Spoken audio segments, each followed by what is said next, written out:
Hello everyone, আশা করি সবাই ভালো আছেন। লাস্ট কয়েকদিন যাবত আমি কোনো ভিডিও বানাচ্ছি না। এর প্রধান কারণ হলো লাস্ট কয়েকদিন ধরে আমার আম্মু হসপিটালে ভর্তি হওয়ার কারণ অনেকগুলি।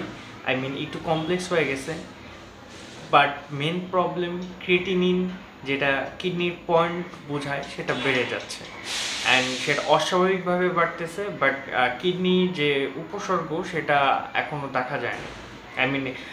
শরীর ফুলে যাওয়া, দেন বমি বমি লাগা, এইসব কোনো কিছু দেখা যায়নি। বাট আরও কমপ্লেক্স ব্যাপার হচ্ছে আমার আম্মুর প্রেশার অনেক বেশি হাই হয়ে যায়। সবসময় অনেক বেশি প্রেশার হাই থাকে। এই কারণে প্রপার মেডিকেশন অ্যান্ড এইসবের জন্য অ্যাকচুয়ালি অনেক দিন ধরে ডক্টরের কাছে যাওয়া হচ্ছিল, কিন্তু রিসেন্টলি কয়েকদিন আগে আমার আম্মু হঠাৎ করে সেন্সলেস হয়ে যায়। অ্যান্ড আপনাদের হয়তো একটা ভিডিওতে বলেছিলাম লাস্ট বছর এই মান্থেই আমার নানি মারা গেছিলো, অ্যান্ড সেম উপসর্গ আমার আম্মুর মধ্যেও দেখা গেছে। সো এটার জন্য লিটল বিট একটু নার্ভাস হয়ে গেছিলাম, আপসেট হয়ে গেছিলাম। বাট আমার মনে হয় আলহামদুলিল্লাহ এখন অনেকটা আমার আম্মু সুস্থ, অ্যান্ড এই জন্য আমি লাস্ট কয়েকদিন ভিডিও বানাতে পারিনি। আর আমার উপরে দিয়ে যা যাচ্ছে, লাইফ যেখানে যেমন, এখন একটু খারাপ যাচ্ছে, আবার একটু ভালো হবে। লাইফে আপস অ্যান্ড ডাউন থাকবেই, অ্যান্ড এটার মধ্যে দিয়েই চলতে হবে। এর মাঝখানে আমি একটা কথা বলে নিই। রিসেন্টলি কয়েকটা ভিডিওতে বলা হচ্ছে যে যারা ফ্রিল্যান্সিং করে বা এক্সট্রা ওয়ার্ক করে তারা পড়ালেখায় মনোযোগী না, অ্যান্ড জাস্ট পড়ালেখায় মনোযোগী হইলে হয়তো বা বেটার স্টুডেন্ট, যা ব্লা ব্লা স্টাফ। সো এটাতে অনেকে জানতে চাচ্ছেন যে ভাই আমি কি বলি জুনিয়রদের উদ্দেশ্যে। বেসিক্যালি দেখেন, আমি যদি আমার কথা বলি তাহলে ইউনিভার্সিটি ফি, বিশেষ করে যদি আমি ইউনাইটেড ইন্টারন্যাশনাল ইউনিভার্সিটির কথা বলি, তাহলে পার ট্রাইমেস্টার ফি অনেক বেশি। এখন কোনো ফ্যামিলি যারা আমার মতো, তারা কিন্তু ওই লেভেলের একটা অ্যামাউন্ট দিতে হিমশিম খায়। তো এই জন্য আমাদের আবার এক্সট্রা কাজ করতে হয়। এখন কোন ইউনিভার্সিটি টাকা না দিলে পড়তে দিবে না, সোজা কথা। ইভেন তো এখন কলেজের ফি অনেক বেশি হয়ে গেছে। তো এই জন্য আমি অনেককে রিকমেন্ড করি যে ভাই পড়ালেখার পাশাপাশি যাতে কোনো কিছু করে। ইভেন যদি জব সেক্টরে যান আপনি, তাহলে আপনাকে স্কিল জিজ্ঞাসা করবে, শুধুমাত্র এক্সট্রা কারিকুলাম ভিটা দিয়ে কোনো কিছু হয় না। সো ওই ক্ষেত্রে যারা লেকচার দেয় বড় বড় যে পড়ালেখার মনোযোগ থাকে না, হ্যান ত্যান ব্লা ব্লা স্টাফ, আমার কথা হচ্ছে যে তারা কি আমাদের ঘরে এসে টাকা দিয়ে যায়? আমি যদি এখন একবেলা না খেতে পারি, এই যে আমার আম্মু অসুস্থ, অ্যান্ড আমার নিজে নিজে করতে হচ্ছে সব কিছু, অ্যান্ড আমার আম্মুর হসপিটাল ধরেন ঔষধের খরচ সব কিছু চালাতে হচ্ছে। এখন আমি যদি কোনো কিছু না করি, বা আমার ফ্যামিলি যদি ওরকম টাকা পয়সাওয়ালা না হয়, তাহলে কি এগুলি চালানো সম্ভব হবে? কোনোভাবেই পসিবল না। So just forget about what others things and do your own work. আমি বলি যে আপনারা নিজে কাজ করেন। লাইফে স্ট্রাগল, অ্যাকচুয়ালি আমরা যারা মিডল ক্লাস ফ্যামিলিতে থেকে বিলং করে, ওদের অ্যাকচুয়ালি অনেক ইচ্ছা থাকলেও সব কিছু করা পসিবল হয় না, because of lack of money. And আমি অনেকবারই বলি যে অনেক যারা বলে যে টাকা পয়সা কিছু না, অ্যান্ড ওই সব কিছু হয়তো এই কথা যখন আমরা বলতে যাব, তখন আমাদের অনেক টাকা পয়সার মালিক হতে হবে। আর আমি আরেকটা কথা খুব বলি যে money is not everything, but money is near to oxygen.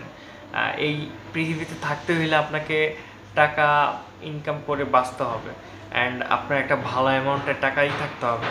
আপনি যদি এখন কোনো চিকিৎসাও নিতে যান, এই যে গভর্নমেন্ট হসপিটালগুলোতে রোগীকেই দৌড়াইতে হয়। রোগ সারাবে কি, রোগী দৌড়ে দৌড়ে আবার রোগী অসুস্থ হয়ে যায়। সো প্রাইভেট ইউনিভার্সিটিতে যারা পড়ে, বা অন্যান্য ইউনিভার্সিটিতে, ন্যাশনাল ইউনিভার্সিটির কথা তো বাদ দিল, ন্যাশনাল ইউনিভার্সিটির পোলাপান যে কী করে, আর ওদের যে আমাদের যে এডুকেশনাল সিস্টেমকে দোষ দিয়ে আসলে লাভ নেই, কারণ বাংলাদেশের সিস্টেম আমার মনে হয় না যে আগামী 5-10 বছরও কোনো পরিবর্তন আসবে। So just do hard work and move on from this city, from this country. কারণ আমরা সকলেই চাই যে একটা পর্যায়ে যে ভালো একটা লাইফস্টাইল লিড করতে। আমরা চাই না যে এয়ার পলিউশনে কয়েকদিন পরে নিজের লাঞ্চ যাইতে। আমরা চাই না কয়েকদিন পরেই হঠাৎ করে আমরা রাস্তাতে যাচ্ছি, বিল্ডিংয়ের উপর থেকে ইট পড়ে আমরা মারা যাই, কিন্তু আমরা চাই না কোনো একটা নির্মাণাধীন ব্রিজের একটা পার্ট আমাদের গাড়ির উপর পড়ে আমরা মারা যাই। সো আমরা ট্রাই করব নিজের লাইফকে যতটা পারি শুধরানোর, যতটা পারি নিজেকে ঠিক রাখার। আরেকটা ব্যাপার আমি অনেকবারই বলি যে হেলথ কনসার্ন যে ব্যাপারটা, ভাই যারা স্মোক করেন, যারা অ্যালকোহল ড্রিঙ্কসের প্রতি আসক্ত, প্লিজ অ্যাভয়েড দোজ থিংস। এগুলি একদমই ভালো না। কিংবা যারা হচ্ছে পান পছন্দ করেন, চুন পান, এগুলি থেকে দূরে থাকেন। আমি জানি না আপনারা কতটুকু আমার কথা শুনবেন, বাট আমার মনে হলো যে এইগুলি ব্যাপারে আপনাদের সাথে কথা বলা উচিত, বিশেষ করে কিডনি, হার্ট অ্যান্ড এভরিথিং। আমার মনে হয় এগুলো নিয়ে আপনাদের সাথে একটু অ্যাওয়ারনেস ছড়ানো উচিত। এখন হসপিটালের কথা শুনলেই অনেক খারাপ লাগে, কজ সেই স্কুল লাইফ থেকে এই হ্যাসেলগুলি পাইতেছি। লাইক আমার প্রথমে আমার আব্বু অসুস্থ হয়ে গেছিলো, অ্যান্ড টানা কয়েক বছর হতাশায়, অ্যান্ড ঢাকাতে আমাদের নিজের কোনো বাড়ি নাই, এই জন্য আমাদের সব বিল নিজেকেই দিতে হয় অ্যান্ড সব কিছু। তো ওটার পর থেকে আমার আবার আম্মু অসুস্থ হয়ে গেল, সব কিছু মিলে লাইফে একটা ভঙ্গুর অবস্থায় আছি, অ্যান্ড ইট হ্যাপেন্স। আর এটা ভাষায় প্রকাশ করা যায় না। এই গেল আমার লাইফের কিছু একটা পার্ট, যে পার্টটা আপনাদেরকে একটু বললাম, শেয়ার করলাম। এখন আমার একটু ভালো লাগতেছে। এখন চলেন আরেকটা পার্ট নিয়ে কথা বলা যাক, যে পার্টটা আমার মনে হয় একটু ইম্পর্ট্যান্ট।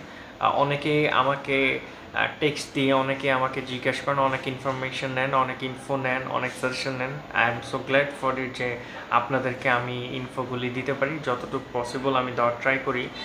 আর অনেকে আমাকে লাস্ট একটা মেবি স্কিন কেয়ার প্রোডাক্ট বা কোনো কিছু একটা ভিডিও বানানোর পর অনেকেই নক দিচ্ছেন যে ভাই স্কিন কেয়ার প্রোডাক্ট, এর আগে অনেকে নক দিচ্ছেন, কিন্তু আমি যেহেতু বলছি যে স্কিন কেয়ার প্রোডাক্ট যখন আপনারা কিনতে চাইছেন, বা ধরেন মিনক্সিডিল এইসব কোনো কিছু, আমি এইসব কোনো কিছু আপাতত সেল করতেছি না।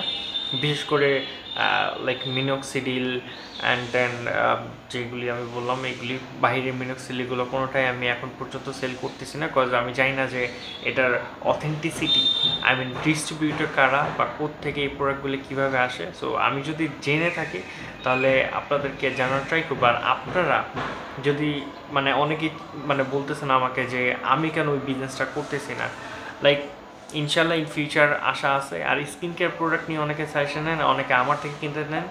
আপাতত এই মুহূর্তে আমি কোনো স্কিন কেয়ার প্রোডাক্ট রিলেটেড কিছু সেল করি না। ইন ফিউচারে হয়তো বা ইনশাল্লাহ আসবে। আমি এটা নিয়ে কাজ করতেছি, কজ এর আগে আরেকটা ব্যাপার নিয়ে একটু কাজ করা উচিত আমাদের। অনেকগুলো ব্যাপার নিয়ে আমাদের একটু কাজ করা উচিত। ফার্স্ট থিং, আমার যে পেজটা ছিল অ্যাক্সেসরিজের, এই ফোনের যে অ্যাক্সেসরিজের, আমি ট্রাই করতেছি যে এই পেজটাকে একটু রিনিউ করে এই পেজটাতে ভালো ভালো প্রোডাক্ট আনার, যেগুলো অফিসিয়াল ওয়ারেন্টি আপনারা পাবেন আমার থেকে। আর সার্ভিসের প্রতি আমি খুবই কনসার্ন, এই জন্য কোনো কিছু ঠিকঠাক না হইলে আমি কোনো কিছু স্টার্ট করতে পছন্দ করি না। অ্যান্ড এটাতে একটা হিউজ ইনভেস্টমেন্ট লাগে, অ্যান্ড আমি আপাতত ফতুর, আমার অবস্থা খুবই বাজে। লাইক অনেকে জিজ্ঞেস করেন যে ভাই হেয়ার ইমপ্রুভ হচ্ছে না, কি করব। আমারও ইমপ্রুভ হচ্ছে না। কেন ইমপ্রুভ হচ্ছে না? শুধুমাত্র মিনক্সিডিল, ফিনাস্ট্রাইড খেয়ে বা ইউজ করে হেয়ার ইমপ্রুভ করা প্রায় ইম্পসিবল। আপনি যদি হেয়ার ইমপ্রুভ করতে চান, আপনি স্কিন ইমপ্রুভ করতে চান, you have to invest a lot of money. এটাতে স্পেন্ড করতে হবে। লাইক আপনার ভাইটামিনস কিনতে হবে, মিনারেলস কিনতে হবে, অনেকগুলি আউটডোর প্রোডাক্ট আছে।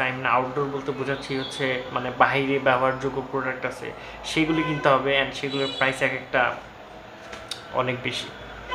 এই জন্য আমার মাথায় আছে যে আপনারা আমার থেকে স্কিন কেয়ার প্রোডাক্ট কিনতে চান, অ্যাক্সেসরিজের বিজনেস যখন আমি করতাম, অনেকে আমাকে চেনেন, ইভেন এখনও পেজে নক দেন।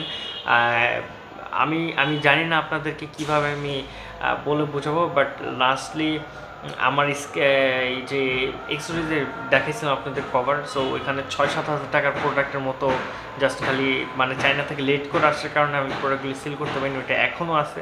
সো আমি ট্রাই করবো যে ওইগুলি যদি প্রোডাক্ট ভালো থাকে তাহলে খুবই কম মূল্যে ওই পেজ থেকে ওই প্রোডাক্টগুলি আমি সেল দিয়ে দিব। যে ফোনের অ্যাক্সেসরিজ, এগুলি ফোনের কভার লেটেস্ট না, এগুলি সব হচ্ছে old model, like iPhone 10, iPhone 6, যারা হচ্ছে ওল্ড মডেল চালাইতে চান তাদের জন্য এই কভারগুলি খুবই প্রিমিয়াম অ্যান্ড এখন অনেক সুন্দর আছে। সো ওটাই একদম লেস প্রাইসে হয়তো বা আমি সেল করে দিব ইন ফিউচারে যখন আমি পেজটা ওপেন করব। আর স্কিন কেয়ার প্রোডাক্টের কথা তো বললামই যে ওই বিজনেসটা আমি করব, আমার ইচ্ছা আছে ওই বিজনেসটা করার। অ্যান্ড আমি কয়েকটা ইম্পোর্টারও পাইছি। So as soon as possible আমি যখন বিজনেস স্টার্ট করবো এই স্কিন কেয়ার প্রোডাক্টের, তখন আপনাদেরকে আবার একটা ভিডিও বানাবো, অবশ্যই বানাবো। অ্যান্ড আপনারা আসেন, আমি জানি আপনারা আসেন। আরেকটা ফ্যাক্ট হচ্ছে, আরেকটা বিজনেস যেটা আমি লাইক আমার ছোটো বোনকে দিতে চাই। অ্যান্ড আমার ছোটো বোনের ওই বিজনেস করার অনেক শখ, আপাতত আমি ডিসক্লোজ করতেছি না যে ওই বিজনেসটা কী। অ্যান্ড আমি যখনই কোনো বিজনেস বা কোনো কিছু করার ট্রাই করছি তখনই চিন্তা করছি যে অ্যাজ আ ব্র্যান্ড, লাইক ব্র্যান্ডের যে রেপুটেশন আছে অ্যান্ড সব কিছু ওইখানেই সেটেল ডাউন হবে। সো প্রে করবেন আমার জন্য। আর আরেকটা ফ্যাক্ট হচ্ছে, যেহেতু এখন ফ্যামিলি আমার ফল ডাউনে আছে, আই মিন আমার ফাইন্যান্সিয়াল অবস্থা খুবই খারাপ, so I have to search for a job. So lastly একটা জব পাইছিলাম, কিন্তু ওইটা আমার মানে সুইট করে নেই ফর সাম রিজন। অ্যান্ড এখন আমি চাচ্ছি যে একটা পার্ট টাইম জবের মতো কোনো কিছু করতে, এনিথিং, যে কোনো কিছু। সো আর ভাইরা, বিশেষ করে ছেলেরা যাদের ফ্যামিলি কন্ডিশন খারাপ, যাদের ফ্যামিলি এখন যেহেতু জিনিসপত্রের খুব দাম, নিজেরটাও দেখতে হয়, আপনারা যখন কোনো কাজ করতে থাকবেন, পার্ট টাইম হোক, ফুল টাইম, যদি ফুল টাইম অ্যাকচুয়ালি একটা স্টুডেন্টের করা খুবই টাফ, এটা আমি বুঝি। সো পার্ট টাইম যে কোনো জব যদি স্ট্যান্ডার্ড লেভেলের হয় তাহলে গো ফর ইট। বিকজ নিজের পেটে ভাত না থাকলে কেউ এসে জিজ্ঞেস করবে না ভাই। রিলেটিভ ফোন দিয়ে জিজ্ঞেস করে, মানে জ্ঞান দেয় কিন্তু টাকা পয়সা কেউ দেয় না। So be aware of it. আর আমার মনে হয় না আমি আজকে কোনো কিছু বাদ দিছি, সব কিছুই খোলাখুলিভাবে বললাম আপনাদেরকে। আর এই তো, দ্যাটস ইট। ভালো থাকবেন সবাই, সুস্থ থাকবেন। আর আমার চ্যানেলে 93% লোক মানুষজন দেখে কিন্তু সাবস্ক্রাইব করে না ভাই। সো যারা দেখতেছেন প্লিজ সাবস্ক্রাইব দিস চ্যানেল। আর এই ভিডিওগুলি যারা দেখেন ভাই, লাইক দেন, প্রত্যেকটা ভিডিও লাইক দিলে রিচ বাড়ে। আর আমি চাচ্ছি যে আমার ভিডিওগুলি যাদের দরকার তাদের কাছে পৌঁছানো। সো এটা কিভাবে পৌঁছাবে? আপনারা যখন লাইক দিবেন, আপনারা যখন কমেন্ট করবেন, তখন যাদের দরকার এই ভিডিওগুলি তাদের কাছে পৌঁছাবে। সো ভালো থাকবেন সবাই, পিস। আর নিজের যত্ন নেবেন, সুস্থ থাকবেন।